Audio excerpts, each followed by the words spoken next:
What's going on, guys? Welcome back to the channel. Brian Noonan here. On today's video, I'm going to be going over my top tips and advice for those of you out there who are looking to start Amazon FBA. You know, the things are a little bit different from when I first started 2 years ago. There's certain things you should know and be aware of, and I want to break those down in today's video. These are things that are going to just help you step up your game, to set yourself apart, and to set yourself up to be the most successful once you launch your first product. So I'm going to be breaking down kind of my tips for choosing the right products, what to do when you think you found a good product, some warnings and some advice about running PPC campaigns and what to expect there, as well as how to reach out and find the best suppliers to work with.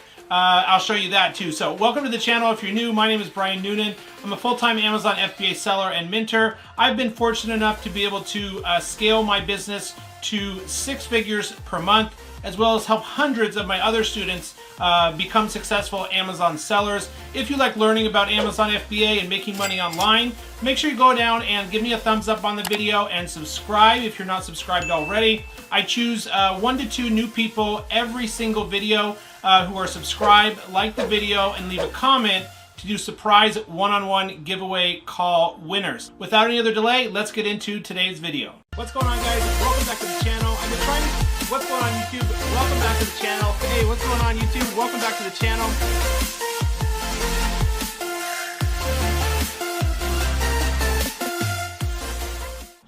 All right, guys, tip number 1, why 99% of new Amazon sellers won't make it, and why most 99% of people who try to start Amazon FBA never get that first product launch or just don't see the results that you were expecting. So the first part is becoming an entrepreneur, or not going down the traditional 9-to-5 path, right? We're not getting going to college, getting a job, getting a career like most people in society. We're choosing something different, which is to become an entrepreneur, to make money online, to make passive income, and to set up a real online business that can replace your 9-to-5 income. It's totally still achievable and possible, and Amazon FBA is one of the best ways that you can do that. It was Warren Buffett who said, if you don't find a way to make money while you sleep, you will be broke forever. And that's what Amazon FBA and selling on Amazon and making money online is kind of all about. You can set up a store to sell physical or digital products or your services and sell them when you're sleeping, and it's just on autopilot. People around the world, even if you're only selling on Amazon USA, can buy your products and you can make money while you sleep.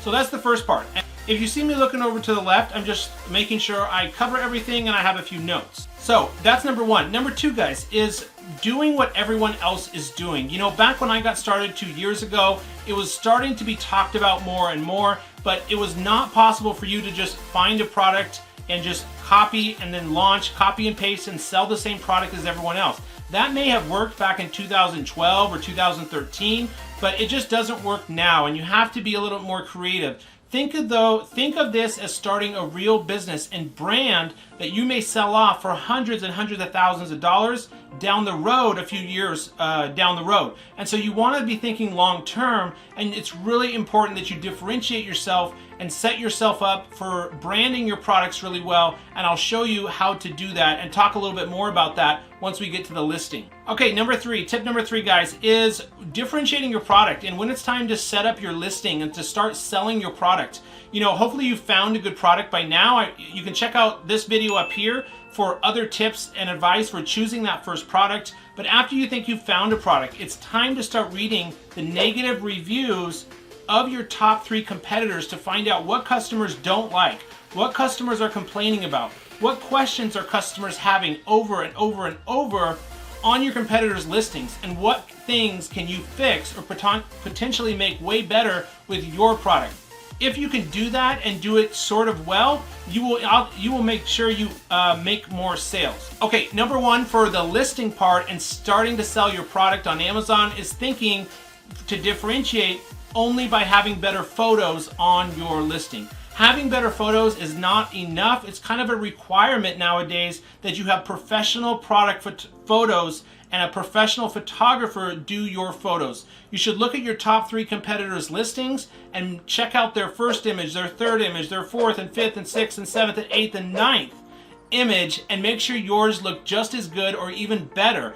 So having better photos is not enough to stand out and to level up your game selling on Amazon. Next is price. I get a lot of people who say, well, I have a lower sourcing cost, so I can just sell my product for a lower price point than my competitors. Unfortunately, that's not enough. We always have to start with a lower price point when we first start selling the product. And so having a lower price than all of your other competitors will help you initially, maybe for a few weeks, getting you more sales than your competitors, but eventually it's not going to become profitable once you start having to run advertisements and do coupon codes and do giveaways and discounts and promoting your product on and off Amazon. So a lower price point will not be enough to set yourself apart and to be successful selling on Amazon.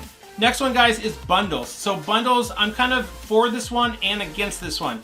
Bundles is where you find a product on Amazon selling well, and then you find a related product that's similar, or you do a 2-pack and you bundle it together and think that this is going to be enough to set yourself apart and stand out from the competition.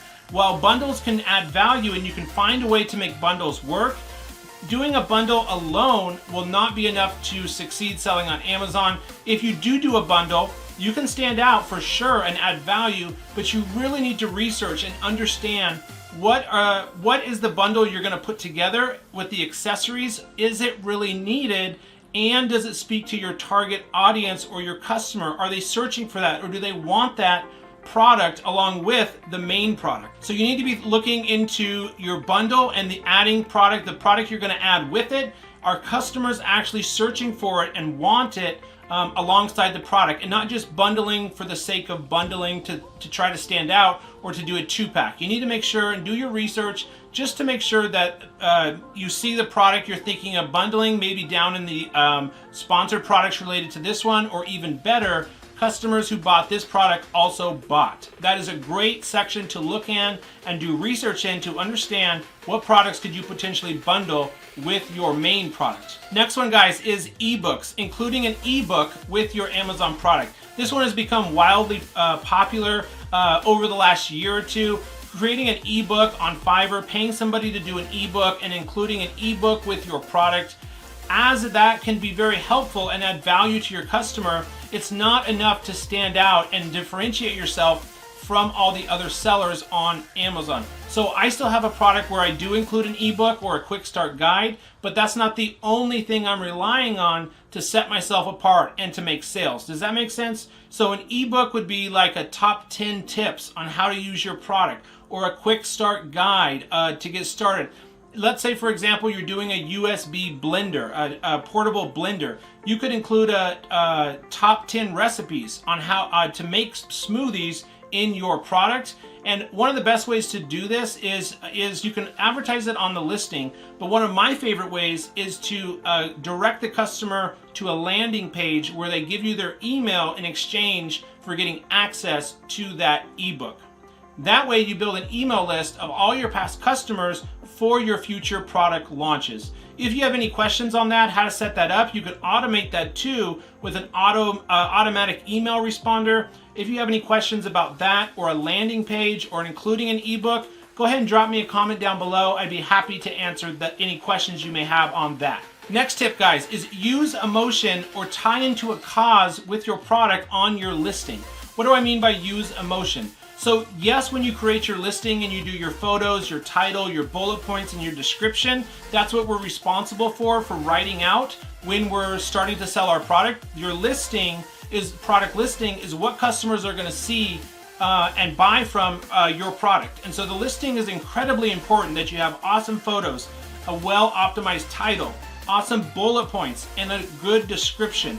Now, one mistake I see a lot of new sellers make is they just focus on the benefits or the features of the product. Like, mine is so much better this way. Mine has this, it has this and this and this. One thing I would recommend is, yes, those are helpful to highlight the benefits and features, what makes your product unique and different, but also really, really important that you tie in emotion, an emotional connection with the customer. How is it going to make their life better? How is it going to improve their lifestyle? So tie in emotion with the customer of your product. So find a way to tie emotion into your product listing to make the customer feel a certain way in helping them make the purchase decision to go with your product versus your competitors. Another way to do this is you could tie your product into a cause, a certain cause, like maybe your product has plastic in it, but you're using recycled plastic or biodegradable plastic or something like that. You could tie in your product to a cause, like 10% of all profits go to fight such charity that helps clean the oceans. You will need to make sure you set this up and do this legally and ethically, but adding a cause or having a purpose behind your brand, business, company, and product is an excellent way to connect with the customer on an emotional level and get them to buy your product over your competitors. One of the best ways to stand out and make your product unique and to sell more than your competitors is to spend time going through the negative reviews of your competitors. What I recommend doing is pulling up your top 3 competitors, use the Helium 10 review downloader, and look at the 1, 2, 3-star reviews from the past 90 days of your top 3 competitors to find out what are customers complaining about over and over and over, and what can you make it, and how can you make the product better for your customer. For example, let's say your product is a product that comes in contact with water but also includes batteries, and customers are complaining that after a month of use or even a few weeks of use, the battery compartment leaks and gets water into it and the device or the product stops working. Find a way to make that battery compartment watertight and make sure water doesn't get into it. Does that make sense? So I hope that's helping you guys understand kind of how to differentiate your product and how to set yourself up for success. For the next one, guys, we are going to dive into my computer, and I want to show you kind of when you're looking for a supplier or it's time to start reaching out for suppliers, how to find a good supplier to work with. All right, guys, welcome inside my computer. We're going to be going over the mistakes when it comes to suppliers. So the first one is a supplier versus seeing a sponsored ad versus a manufacturer and a trading company. So when you're on Alibaba, and let's say we're looking for a wall hanging basket or something like that, and when you type in the name of the product and you pull it up, I'm under all products here. Actually, these first few are most likely sponsored ads. And the problem with that is that's these suppliers paying Amazon to put their product at the top. So one of the best things I like to do is sort by transaction level. So transaction level would mean now we're going to go from the highest to the lowest transaction level. This will make sure you're looking at high volume, high quality suppliers that are doing a lot of money per month. So you can see, this one's been in business 5 years. It's verified. Of course, you guys probably already know when you are searching for manufacturers on Alibaba, you should always click trade assurance and verified supplier. Once you think you found a good supplier, what you should do is look at their transaction level over here. So US $210,000, 78 transactions in the last 30 days. They're verified. They've been in business 6 years. So these would be good suppliers to reach out to. They've got a good response rate of about 80% or better. Reviews are important, but I know a lot of questions come in from my students saying I'm unable to find a supplier who's willing to customize the product, and that's a huge mistake. You want to always try to find a supplier who's willing to customize the product for you, because we're going to have to stand out. You're going to have to differentiate your product from your competition to make any sales. So we're going to do trade assurance. We're going to do verified supplier. We're going to do transaction level as a filter, as well as response rate. So we're looking at the best suppliers. Now, one thing I will note, if you sort it by transaction level, you will be dealing with some high volume suppliers who may not want to do a low starting test order. So maybe you would go kind of halfway down the page here to find kind of a supplier in the middle who hasn't done the most transactions, but who's done a good amount of transactions in the middle, or some that are even on the lower end of the transaction levels. As long as they're verified, they have trade assurance, they're willing to customize the product for you. Some up and coming suppliers, I would just always make sure they're verified, there's trade assurance, and they've been in business, 2 or 3 years or longer. My next tip is open up the supplier's website. So sometimes this supplier, they will have multiple product listings. So it could be the same manufacturer with like 30 different listings of the same or different products. And you reach out to all of them and you'll get 30 different contact people or salespeople you're working with. So we want to avoid that. And we want to open up your potential supplier's website or their manufacturing listing here inside of Alibaba, and make sure to take a look at the company profile. What other products do they sell? Look up here in the top right. Are they a manufacturer or are they a trading company right here? This one, it happens to be a manufacturer and a trading company, which is fine. Just note that if you are working with just a trading company, usually they are buying from the suppliers and reselling it to you. So they're more of a middleman and usually won't be able to do as much customizations as we will want. But take a look at the company profile. What products do they sell? Could they potentially work with you on other products you might launch for your business and for your brand? What quality control do they have? All of that kind of stuff. Make sure to go through and check out. Also, you want to see pictures like this of a factory, materials, machinery. Check out these videos. All of that's important versus just an office building with salespeople. Lastly, guys, if you think your product requires any certifications, like it's a wood serving board, that cheese board that comes in contact with food, you may or may not need a certificate to show Amazon that it's a food safe, FBA approved, any of that types of products. If you're unsure, the best thing to do is to come over here and try to look for a supplier who has all of those potential certificates you may need. And so you can come over here on the left-hand side and choose different types of certificates that the supplier may have. So I typed in hair serum. You can see you can actually look at all different countries. Alibaba is not just for Chinese suppliers, but see over here, management certificates, GMP. That's one for sure. I know Amazon sometimes requires. And so you want to check this and any others that are related to your product just to make sure that in the case that Amazon does request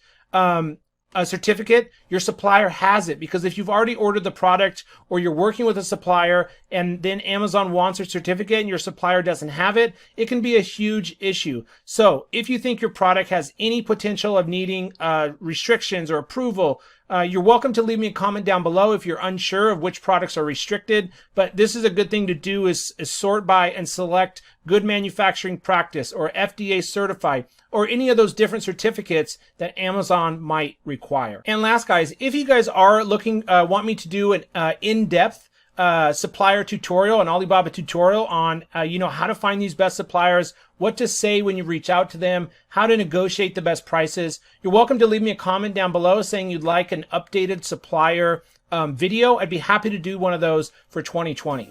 Okay, and last up, guys, is PPC. If you don't know what PPC is, that's pay per click. This is Amazon's advertising campaigns that we use once it's time to start selling our product and advertising our product and getting sales and boosting our organic rank for certain keywords, is we use PPC or pay per click. You may have been on Amazon before. Maybe some of you out there already know what PPC is, but basically it's 2 or 3 products at the top of page 1 and 2 or 3 products at the bottom of page 1, as well as sometimes in the middle of page 1, and sometimes or always sponsored products related to this one on any product. So you can actually advertise at the top of page 1, at the middle, the bottom of page 1. You can also advertise your product on other competitors' products, and your product will show sponsored products related to this one down below your competitor's main image.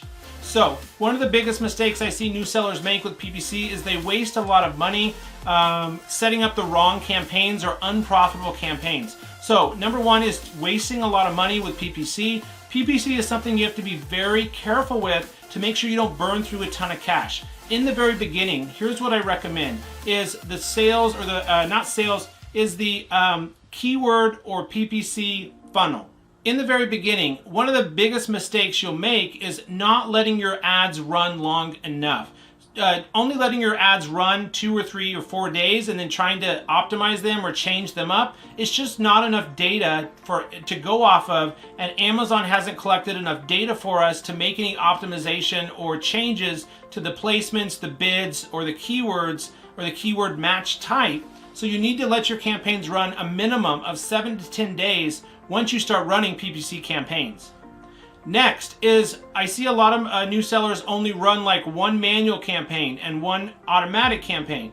In the very beginning, I always do 2 or 3 automatic campaigns, 2 or 3 manual campaigns, and 2 or 3 product targeting campaigns. So yes, a minimum of 2 or 3 automatic, a minimum of 2 or 3 manual, and a minimum of 1, 2, or 3 product targeting. The reason I run 3 automatic campaigns, or a minimum of 2, at a $10 or a $15 a day budget is because sometimes what can happen is if in one automatic campaign, your budget is 90% of your budget can go to just advertising for one certain keyword or just a couple keywords, and you're not collecting all the data we need. The automatic campaigns are what I use usually only in the very beginning for launch to collect data. Amazon goes out and advertises my product for me, and then I can download this search term report after 2 weeks or so, and I can see which keywords were converting, which were making me sales, which had high impressions, a good click-through rate, and I made money on. So 2 or 3 automatic campaigns in the very beginning to collect data. Another mistake with PPC is, please understand, it's an ongoing process. I, even as an experienced Amazon seller for over 2 years now, in the very beginning I had no idea what PPC was, and I had no clue on how to run profitable PPC campaigns or even what types of campaigns PPC included. So just so if you don't know, there's automatic, manual, and product targeting campaigns. Now in the beginning, one of the biggest mistakes is this is a testing process. You can't just let your one or two of those campaigns run for a week or two and then turn them off. So PPC is an ongoing learning and testing process to collect data, to find the right keywords, to bid correctly on those keywords, and narrow it down to the most profitable keywords with the right bid. Next mistake I see under PPC campaigns for new sellers is not understanding your ACoS. ACoS means an acquisition cost of sale. This is a percentage that you'll see an average at the top of your PPC campaigns after they've been running a while. Ideally, I always like to get my PPC costs, or ACoS, down to like 50% or lower, and then eventually understand what your total landed cost is for your product from your supplier with DDP shipping, plus packaging, plus FBA fees, and then minus that from what you're selling the product at. That is your target or your profit margin. Let's say you have a profit margin of 33% on your product after cost of product, FBA fees, shipping, packaging.